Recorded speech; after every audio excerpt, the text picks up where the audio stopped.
Oh, you can stay in there.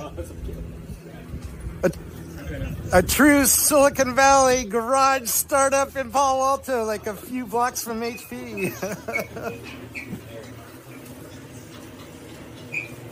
Just don't bump it. I will try not to bump it. Yeah, 100%. So, who are you? I'm Ben. Yeah. Yeah. Ben, founder of K-Scale Labs. We're building humanoid robots. But we're going to open source this, so the goal is to have a humanoid robot that anyone can make and just have in their house. And, you know, hopefully in a few years there's billions of these. That's the goal. So you started 2 months ago. Yeah, so I got into YC, and Matt and I had met like a week before I got into YC, and we hit it off, and I was like, hey Matt, I told YC I'm going to build a humanoid robot. You want to move to California with us, or with me, and work on it? And then I was like, yeah, sure. And so we kind of got started, moved into this place January 17th, so we had to clean out the whole garage because this was all unwalkable. And you used to work at Tesla? Yeah, I worked on the Tesla autopilot team. Yeah? Yeah. Which is also the Optimus team as well, or are they separate teams still? At the time it was kind of like Optimus was getting started, so all the perception team was formed out of the autopilot team. Yeah. So yeah, I worked on one of the models that was one of the first like foundation models that went into the Optimus. Very cool. Yeah, the occupancy network. So what's the state of your robot right now? Because it's 2 months old. You've been training it to do various things. Tell me what it can do that you're proud of. Right now it can stand without falling over. So we're very proud of that. The goal is to just iterate on the hardware as quickly as possible. That's why we got 3D printers. So this is like V3 of the robot. And yeah, the nice thing about 3D printing it is we can just like make V4 in a couple of days. We just finish the design. Like we need to do a few different things. Like we need to change the motors on that. Like these actuators are probably a little too weak for like what we're doing. That's kind of like stopping us from like standing without falling over in more positions. Yeah, we need to hook up these servos to the controller because these currently don't open and close. So yeah, a lot of like, very like, they seem like small things, but this is kind of the stuff that stops you from making something work well. But we're hoping, because just the two of us, and well, Pablo's going to come, and we'll have a pretty good understanding, and we'll be able to just like, make something that works well, be able to implement some of these cool papers that are coming out, and then we'll just like put it out there for free for anyone to do. That's cool. Yeah. How long do you think it's going to be before something like this gets into my house and can, do my clothes and my dishes and clean my windows and clean my toilets and all the things we'd want a robot like this to do? Yeah, I mean, I started this because I was worried that this was going to take too long, and I want this to be like now, personally. Like, I wanted to have this in my house, so this will be in my house when I can convince my wife to like let it be in our house. Yep. It's a little noisy, a little well, you said it has trouble standing right now, right? It has trouble standing. That's why it's good that it's smaller, because if you don't want to fall over on someone, we don't have any pets, fortunately. But yeah, basically, like we wanted to just use this as a test bed to like implement some of the recent papers that have come out. So there was one paper from this guy Chung. He's Stanford PhD, called UMI, Universal Manipulation Interface. Yeah, I think I retweeted that. That's where we shared it. Yeah. Yeah, so we actually designed these grippers basically off of Chung's design. There's some slight modifications. Like we talked to Chung about his grippers a little bit. He came over actually a few weeks ago and gave us some advice on how to do it well. But yeah, like the camera is center mount in these ones, whereas Chung's was kind of off to the side, which makes it a little bit easier to do. Like when you're coming at something, the distance is kind of the true distance, because if the camera is center mount, I don't know if that makes sense, but yeah. Whereas if it's like off to the side, you kind of have to come at it like that. So the ML might be a little bit easier, do a bit better because it's center mount. But other than that, this is like basically the exact design from Chung's grippers. So then the question is like how quickly can we implement the UMI paper. Yeah, TBD. I'm pretty confident. We're pretty smart, so yeah. Very hopefully, cool. yeah, and then we'll have Chung's stuff. Tell us about this tech stack. How does this see? Does it build a neural radiance field of the world around it? Tell me a little bit about. Tell me about the technology that you're trying to build in this state-of-the-art kind of robot. Sure, yeah. So our perception stack is, we're just kind of trying a couple different approaches. We're trying something like a occupancy network based on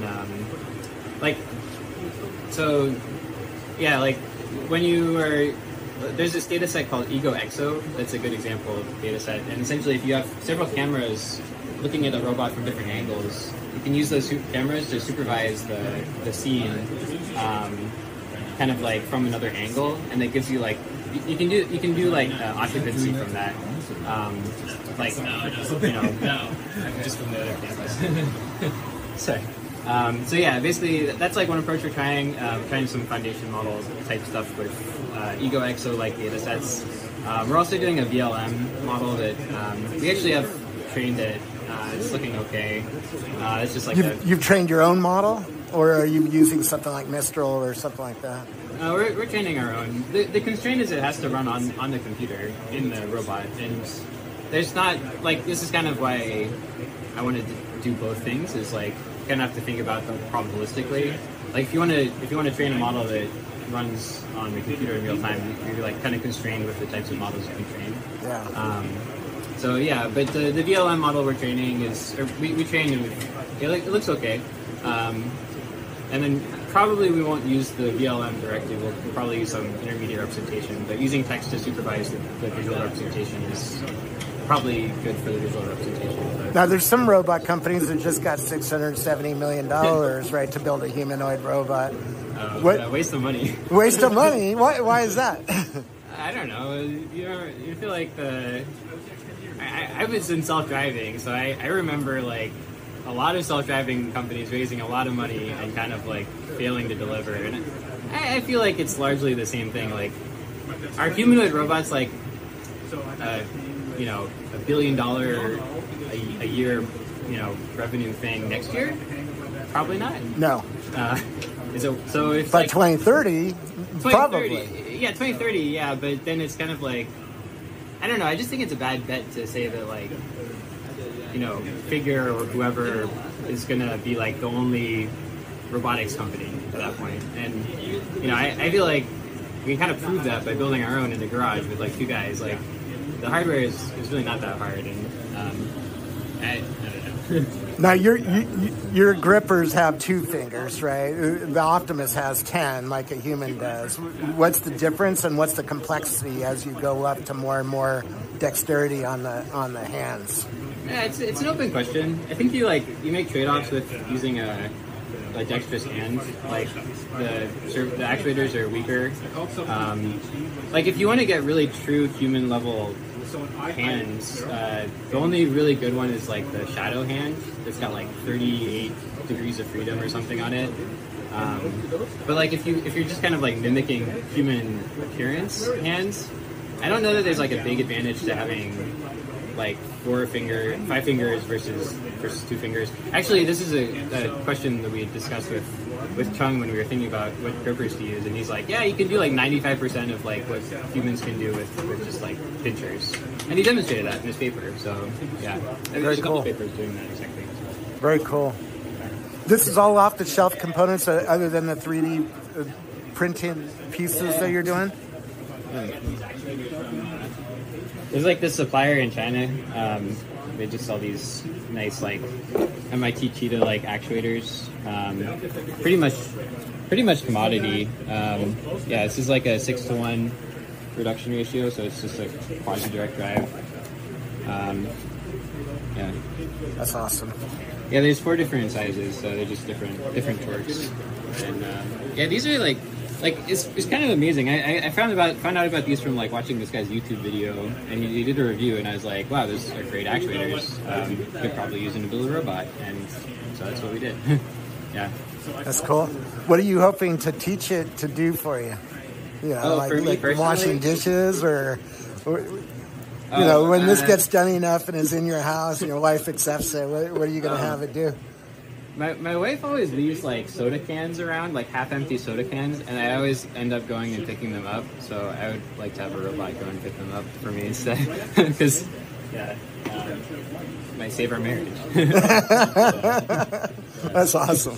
Well, thanks so much. What do you call this robot, and where do I learn more about you, and where can we watch the development of this robot and get involved maybe? Yeah, absolutely. We're gonna open source this. We're doing YC right now, so I'm gonna launch it on Hacker News once we've kind of finished the design. The company is called Kscale Labs, kscale.dev. We'll post Twitter updates. Matt posts a lot of Twitter updates. Very cool. I don't post a lot. Very cool. Well, thanks so much. I'll let you open the party up and show this off. So thanks. Yeah.